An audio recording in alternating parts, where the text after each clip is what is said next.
Assalomu alaykum. Ushbu loyiha Milliy bank Tayloq BXO hamkorligida Samarqand viloyati Tayloq tumani Bo'riyilpoq mahallasida 15-sonli konturda amalga oshirilmoqda. Bu yerda kartoshka ekilgan. Maydon hajmi 5 gektar. Bu yerda ekinlar zamonaviy usullar bilan parvarishlanmoqda. Hozirda ekinlar gullash davrida.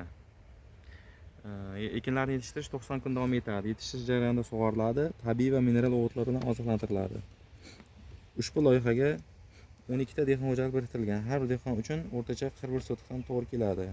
Loyihani samarali amalga oshirish uchun tadbirkor Aliqulov Aziz kooperativ biriktirilgan. Ushbu loyiha bo'yicha har bir gektardan 9 tonnadan jami 45 tonna hosil oladi. Kelajakda ekin maydonini kengaytirish va shu orqali dehqon xo'jaliklarning daromadini oshirish niyatidamiz.